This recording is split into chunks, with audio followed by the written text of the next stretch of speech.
Iris, et jusqu'à l'âge de 10 ans, j'ai toujours eu une enfance parfaite, avec des parents parfaitement normaux.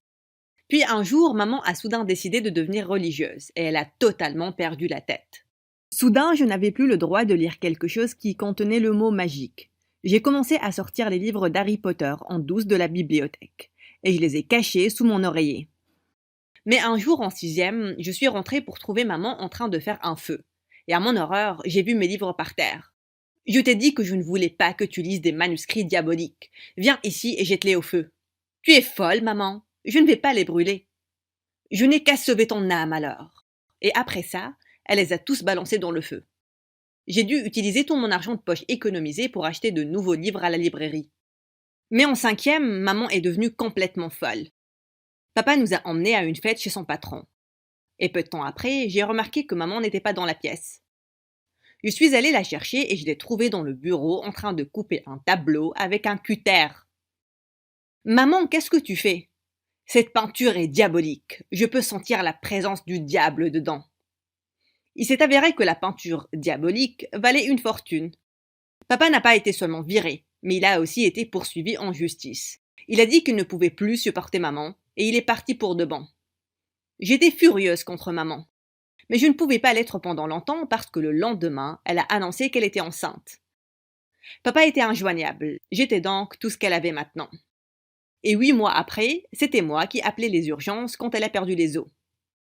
À l'hôpital, maman a piqué une crise parce qu'il n'y avait aucun docteur femme disponible. Hors de question qu'un médecin homme me touche. J'ai fait un serment à Dieu. Apportez-moi une femme, sinon je vais garder ce bébé à l'intérieur de moi. C'est là qu'un beau jeune médecin est entré. Et maman a crié « Je vais le prendre !» Elle m'a forcé à lui mettre du rouge à lèvres avant que je ne sois mise dehors. Maman se comportait bizarrement. Maman a donné naissance à un bébé-fille et je suis immédiatement tombée amoureuse d'elle. Elle est belle, n'est-ce pas? Oui, c'est un ange. Oh, tu parles du bébé. Eh bien, elle ressemble à une pomme de terre cuite. Maman était occupée avec ses réunions à l'église et je suis devenue la baby-sitter de Maddy après les cours. Mais je l'adorais et ça ne me dérangeait pas du tout. Une nuit, alors que je la mettais au lit, Maddy a dit somnolente « Peux-tu me raconter une histoire de fantômes et de sorcières qui volent sur des balais ?»« Chut! Où as-tu appris ça, Maddy ? J'ai vu un dessin animé à la télé. C'est très rigolo. Je souhaiterais pouvoir voler. J'adore les trucs magiques. » Et après ça, elle s'est endormie. Mais je n'ai pas arrêté de penser à ce qu'elle a dit. J'aimais lire les livres d'Harry Potter en étant enfant. Seuls les fous ne faisaient pas pareil. Je me suis assise et je commençais à écrire une histoire que j'avais en tête depuis toujours. Le premier jour au lycée, un garçon mignon est venu et s'est assis à côté de moi durant la pause. « Je suis Laurie. Tu veux voir un truc vraiment cool ?» Et puis il a commencé à agiter ses oreilles. Durant l'heure qui a suivi, il n'a pas arrêté de parler de comment il donnait des leçons de mouvements d'oreilles sur sa chaîne YouTube. Apprendre des talents inutiles. Et juste comme ça, je me suis fait un nouvel ami. Il a commencé à venir chez moi pour jouer aux jeux vidéo, quand maman n'était pas à la maison. Une fois, elle est rentrée plus tôt que prévu. Et pauvre Laurie, il a dû se cacher durant 2 heures avant qu'il ne puisse rentrer. Maman aurait perdu la tête si elle avait trouvé le garçon à la maison. Une nuit, j'avais planifié de dîner avec Laurie, mais je n'avais pas pu trouver de babysitter. J'ai donc emmené Maddy avec moi. Pendant qu'elle mangeait sur une chaise haute, elle a soudainement pointé quelqu'un du doigt. « Regarde, c'est maman !» Je me suis tournée pour voir un couple à une table et j'ai ri. « Ce n'est pas ta maman, bébête, c'est ma maman. » Je me suis tournée de nouveau et cette fois-ci, j'ai clairement vu le visage de la femme. Quoi? Cette femme avec de longues jambes qui donnait des fraises à un homme était maman? Oh, tu sais ce mec avec qui elle est? C'est notre prof de chimie. Après avoir mis Maddy au lit cette nuit-là, j'ai attendu que maman rentre. Elle a sursauté de surprise quand elle m'a vue.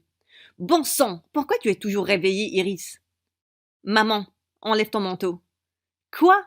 Pourquoi tu te comportes si bizarrement ?» J'ai dit « Enlève ton manteau. » N'utilise pas ce ton avec moi. Dieu déteste les enfants malpolis. Maintenant va au lit. Il déteste aussi les menteurs. Et après ça, j'ai commencé à tirer son manteau. Elle m'a poussée et on a atterri par terre. Tu avais un rencard avec mon prof. Je t'ai vu. Donc, tu fais semblant d'aller à l'église, de négliger tes enfants, et au lieu de ça, tu vas à des rencarts. Tu es vraiment une hypocrite, maman. Comment peux-tu m'accuser comme ça? C'est là que Maddy est entrée et qu'elle nous a fixés. Maman, tu as l'air énervée. Comme la mauvaise sorcière du livre. Tu t'en rappelles, Iris? La quoi? J'ai été punie durant une semaine pour avoir lu des livres pareils. Mais si maman pensait que je gobais ses mensonges, elle avait vraiment tort. J'allais l'attraper de nouveau, et cette fois-ci, j'allais prendre des photos. De nuit après, alors que je griffonnais mon histoire, j'ai entendu un tapotement sur ma fenêtre. C'était Laurie, et je l'ai laissé entrer. Je ne t'ai pas vu depuis 2 jours, et je devenais fou. Regarde ce que j'ai pour toi. J'ai presque crié quand j'ai vu son cadeau. C'était un cerveau dans un bocal, avec une inscription « Tu as été dans ma tête ». Laurie, qu'est-ce que tu veux dire? Je veux dire, je pense que je suis amoureux de toi, Iris. Et puis il m'a embrassée. Laurie, je pensais qu'on était uniquement amis. Je n'avais aucune idée que tu ressentais ça. Tu te moques de moi. Je me suis cachée durant des heures loin de ta mère dérangée. Tu as ramené ta sœur capricieuse à notre rencard, et je n'ai rien dit. Pourquoi je supporterais ta famille de fous si je ne t'aimais pas? Parce qu'on est amis. Je ne savais même pas que c'était en rencard. Et ma sœur n'est pas capricieuse. Je pense que tu dois partir maintenant. Mais avant qu'il ne puisse le faire, la porte s'est soudainement ouverte et maman s'est ruée à l'intérieur. Elle a chassé Laurie à travers la fenêtre avec un balai. Espèce de fille impudique. Dès que tu auras ton bac, je vais t'envoyer dans un couvent pour devenir nonne. Prends ces perles et implore le pardon. Je n'ai rien fait de mal. Donc, non merci. S'il te plaît, sors de ma chambre, maman. Quelle nuit de folie! Je me sentais mal à cause de la manière dont ça s'est fini avec Laurie. Donc, quand je suis revenue au lycée, je l'ai cherché partout. Je l'ai finalement trouvé à la cafette avec une fille sur les genoux. Il y avait un groupe de personnes autour d'eux et ils regardaient tous quelque chose sur leur téléphone. Laurie, on peut parler? Non, tu ne peux pas lui parler, espèce de sorcière. Mais il vient juste de nous dire que la femme dans la vidéo était ta mère. J'ai regardé le téléphone, horrifiée. C'était une vidéo de maman et du prof de chimie, et une femme qui les attaquait en criant « Tu as volé mon mari, et tu es vraiment un infidèle ». Quelques élèves ont vu cette scène de fou au restaurant hier, et ils l'ont filmée. Mon Dieu, ça doit être tellement gênant d'avoir une mère comme ça. Oui, regarde ce que ta mère fait, et tu n'as même pas le droit d'avoir un petit copain. Je suis tellement heureux d'avoir retrouvé mes esprits. Et maintenant, je suis avec ma future épouse. Et les deux se sont embrassés bruyamment. Je leur ai jeté mon verre de jus au visage. Tu es juste avec cette fille parce que je t'ai rejeté, espèce de raté. Et je suis heureuse que tu sois sortie de ma vie, parce que tu es un horrible ami. Et après ça, je suis partie en furie. Et comme si les choses ne se passaient pas assez mal, le prof de chimie a éclaté en sanglots durant le cours. Et il s'est mis à genoux. Iris, s'il te plaît, est-ce que je peux venir habiter avec toi et ta mère? Ma femme m'a mis à la porte, et je suis sans abri. Je ferai tous tes devoirs, je te le promets. Maman ruinait ma vie. Quand je suis rentrée ce jour-là pour la confronter, je l'ai trouvée dans son bureau. Tu peux m'expliquer ce qui est arrivé durant ton rencard hier, maman? Elle s'est tournée et en l'air à moitié folle. Je suis ta mère et je ne te dois aucune explication. Mais tu peux m'expliquer pourquoi tu écris ces bêtises sous mon toit? À mon horreur, j'ai vu une pile de papier déchirée sur la table derrière elle. Maman! Tu viens de déchirer ma nouvelle? J'ai travaillé dessus durant 2 ans. Je n'ai aucune autre copie. Je vais t'envoyer dans un internat catholique. Je me lave les mains de toi. Pareil pour moi, maman. Mon Dieu, tu es folle. Je suis heureuse de m'éloigner de toi. Mais il était hors de question que j'aille dans un internat catholique. Je devais m'enfuir d'ici et j'allais emmener Maddy avec moi. Une nuit, quand maman n'était pas à la maison, je suis entrée en douce dans sa chambre et j'ai commencé à chercher de l'argent dans ses placards. Soudain, je suis tombée sur un papier sous ses vêtements. Et quand je l'ai lu, j'étais choquée. C'était le certificat de naissance de Maddy, et le nom de son père n'était pas celui de mon père.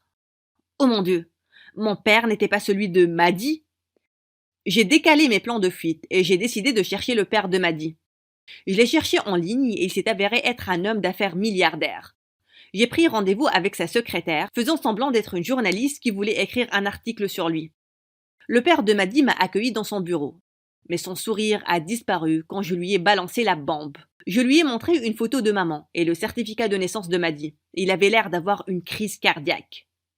Cette femme, ta mère, elle travaillait pour moi en tant que secrétaire. Il y a longtemps, mais elle a simplement disparu. Je n'avais aucune idée qu'elle était mariée ou qu'elle avait un enfant. Il a demandé s'il pouvait rencontrer Maddy et je l'ai invité chez nous. Quand il est venu le lendemain soir, ses yeux se sont remplis de larmes quand il l'a vu. Maddy, ce gentil homme est ton père. Va lui dire bonjour, ma chérie. Elle s'est assise à côté de lui et il lui a donné quelques cadeaux qu'il a amenés avec lui. C'est là que maman est entrée. Et quand elle l'a vu, elle est devenue pâle. Qu'est-ce que tu fais ici? Je l'ai retrouvé, maman. Maddy mérite de connaître son père et il méritait de la connaître aussi. Mais tu n'en as rien à faire de personne, n'est-ce pas? Le père de Maddy s'est levé. Tu l'as éloigné de moi pendant tout ce temps, mais maintenant, je veux que ma fille vienne vivre avec moi. Je n'étais pas un homme très riche quand on s'est rencontrés, mais je suis un milliardaire maintenant. Je peux lui donner une incroyable vie. Un milliardaire? Oh mon chéri, je suis célibataire et je vais... Que Maddy, s'il te plaît. Maman a accepté de laisser Maddy partir avec son père contre une allocation mensuelle. Ça me brisait le cœur à l'intérieur que Maddy parte, mais j'étais très heureuse pour elle. Je me suis accroupie à côté d'elle. Tu vas aller vivre avec ton père maintenant, mais je viendrai te voir chaque semaine. Non, tu viens avec moi. Le père de Maddy était plus qu'heureux de m'emmener moi aussi. J'étais sur les nuages. Alors qu'on partait, je me suis tournée vers maman. Tu n'as été une bonne mère pour aucune de nous deux, mais je veux que tu saches que je te pardonne. Oh, une question avant de partir. Est-ce que mon père est mon vrai père? Elle m'a regardé droit dans les yeux. Avec un ton froid, elle a chuchoté. Non. Je l'ai attaqué. Espèce de femme dérangée. Le père de Maddy m'a emmené. Et à lui, j'ai dit, emmène-moi loin. Maintenant, Maddy et moi vivons notre meilleure vie. J'ai aussi commencé à réécrire ma nouvelle de zombie. Et je suis sûre que ça va être un best-seller un jour.